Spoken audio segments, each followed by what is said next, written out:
Elbow, forearm, he's going to be down. The result of the play is a touchdown. And then the flag that was thrown on this was picked up.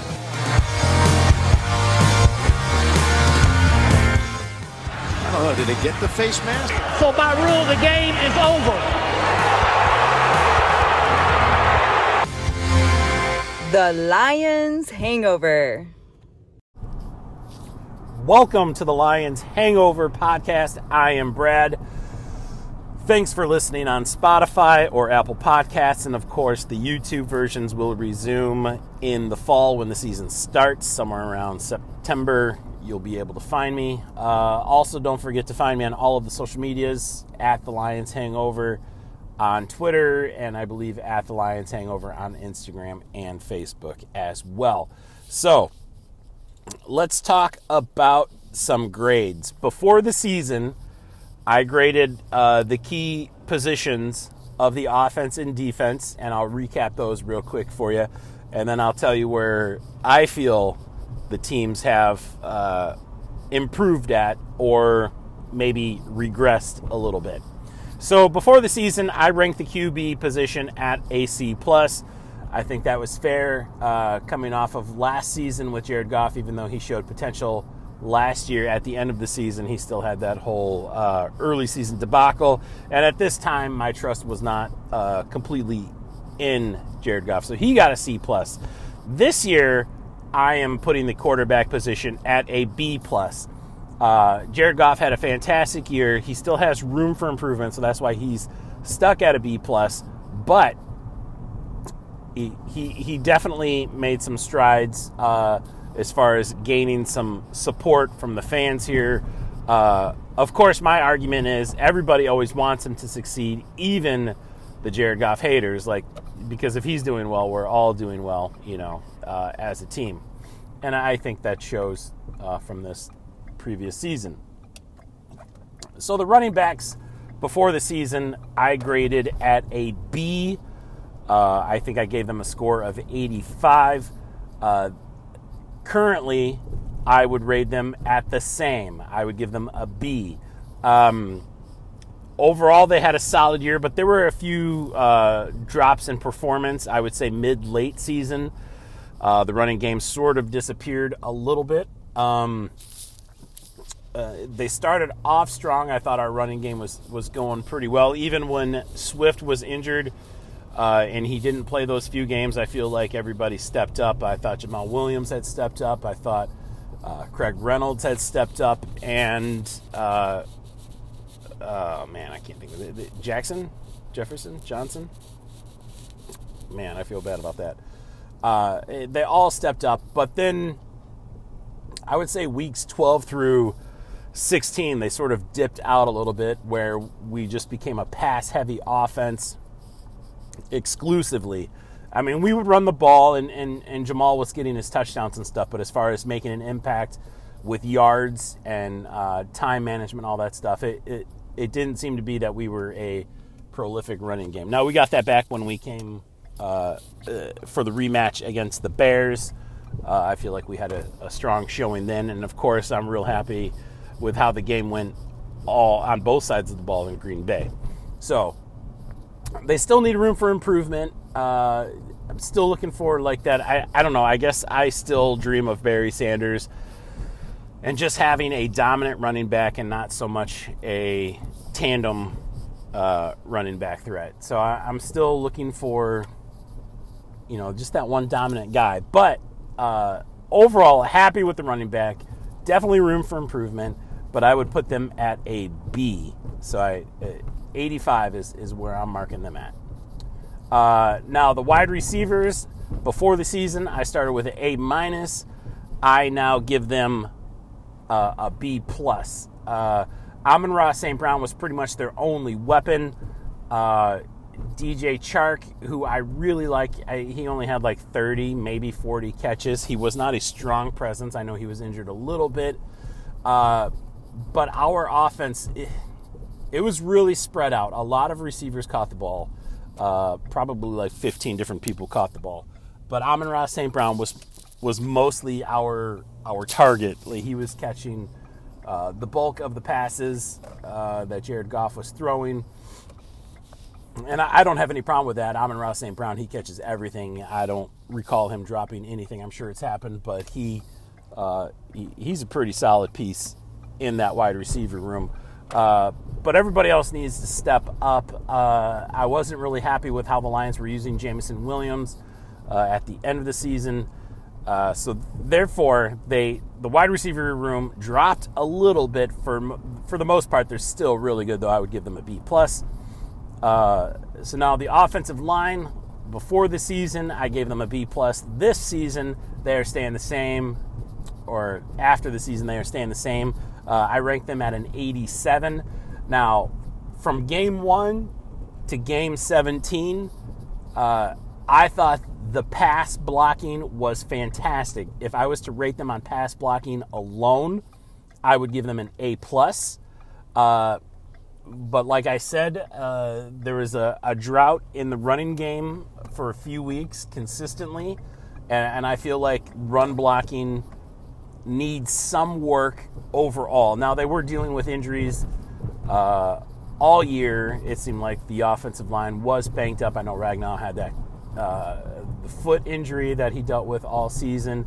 Evan Brown got to play a huge part because Halaputu Vaitai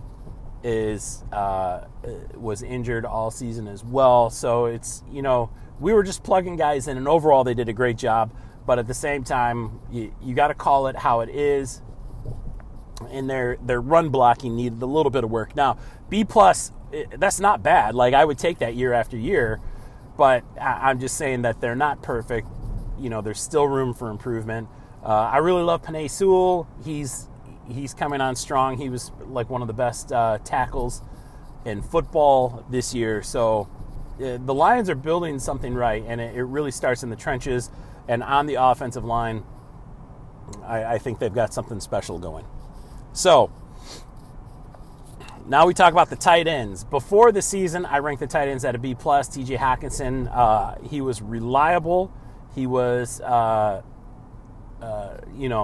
somebody that the fans really liked. I don't think anybody was really calling him out for any of his faults.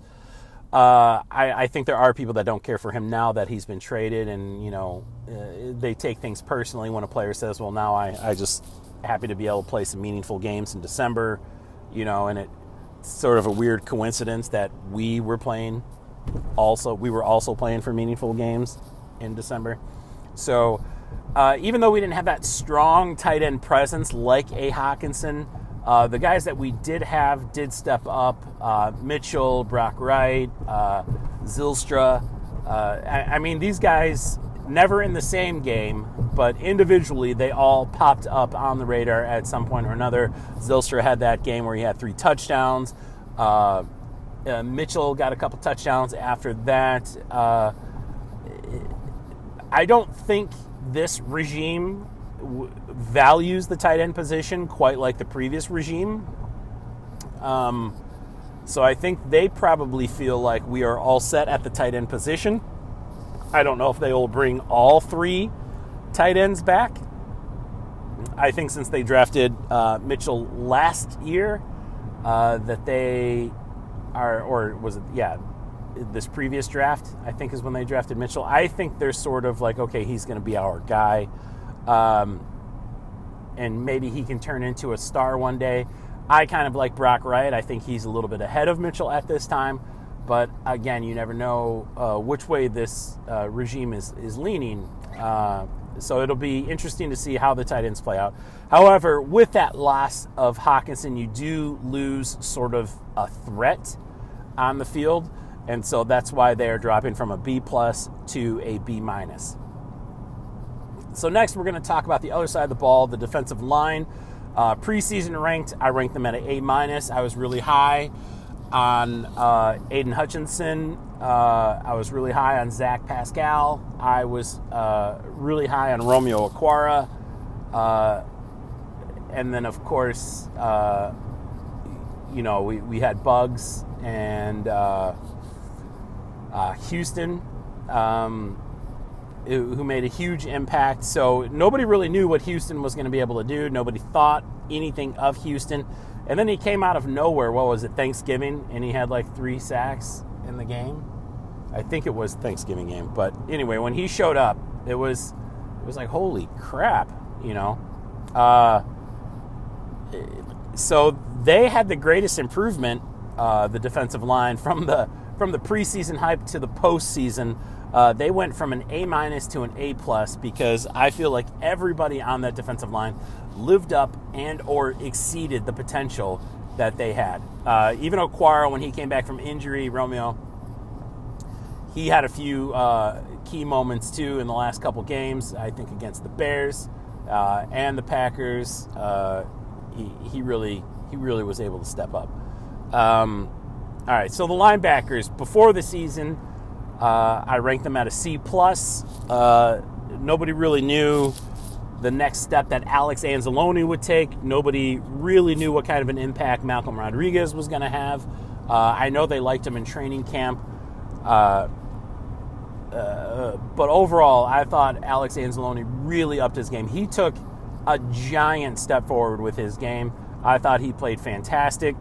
Real quick, I also want to give props to John Kaminsky, too, on the defensive line.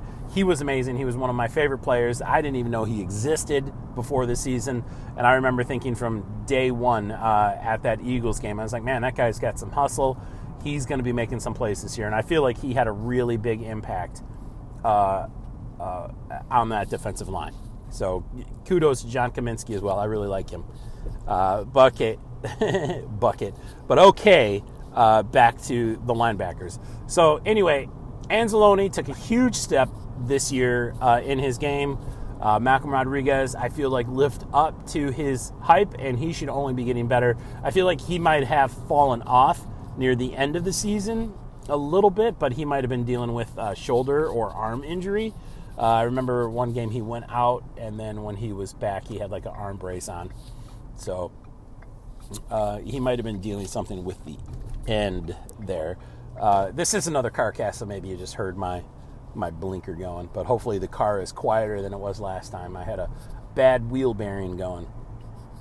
So, okay. So the linebackers go from a C+ to a B. I still feel like they need a linebacker, a strong presence. I hope that they draft one. They need somebody that they can rotate in and out, and they just need the next Chris Spielman, you know, which could be Anzalone, it could be Rodriguez, but I still feel like if you could add a strong third linebacker, that's really going to change the linebacking room. So they do go from a C+ to a B. So that's still quite an improvement. Now, the defensive backs before the season, I ranked at a B-. And for the most part, the early part of the season, I thought they were looking at a B+, maybe even an A-. Okudah was playing great. There were no issues until you got to the Minnesota game when Amani Oruwariye had, 5 pass interference calls, maybe even 6, but one of them was declined because the outcome of the play was better than the penalty. And then I feel like Okudah dropped off a little bit. Now there was, Tracy Walker got injured as well. But there was an explosion by the name of Kirby Joseph. I thought Jerry Jacobs played pretty solid too. But overall, I feel like there was some regression, specifically because of Amani Oruwariye and the injury of Tracy Walker. And Jeff Okudah sort of trailed off at the end as well. They did go from a B- to a C+. So just a little bit of a drop for the defensive back room. Definitely room for improvement. I would like to see them get a few more cornerbacks in the draft. You can never have too many, as they say. And I really feel like 1 or 2 prolific cornerbacks will change this defense entirely. And I also want to give, as I'm thinking of it, more credit to the defensive line because they had a lot of pressure on the quarterback, and I feel like there was a good amount of interceptions. I feel like Kirby Joseph picked off Aaron Rodgers quite a few times. Aiden Hutchinson got a couple interceptions too, even though he's on the defensive line. Just the turnover game was strong, and I feel like that all starts up front, even on the passes. So the defensive backs dropped a little bit, but not much. In the special teams, I would say stay kaput. Before the season, I ranked them at an 85, so a B. So after the season, I ranked them as a B as well, 85. Jack Fox, tremendous punter, tremendous weapon. He turns the field. We did not use him too much, I don't feel like, but that's a good thing, I think, and it's always nice to have such a weapon like Jack Fox. Our kicking situation was mediocre at best. If Jack Fox was not part of our team, I probably would have ranked special teams a little bit lower.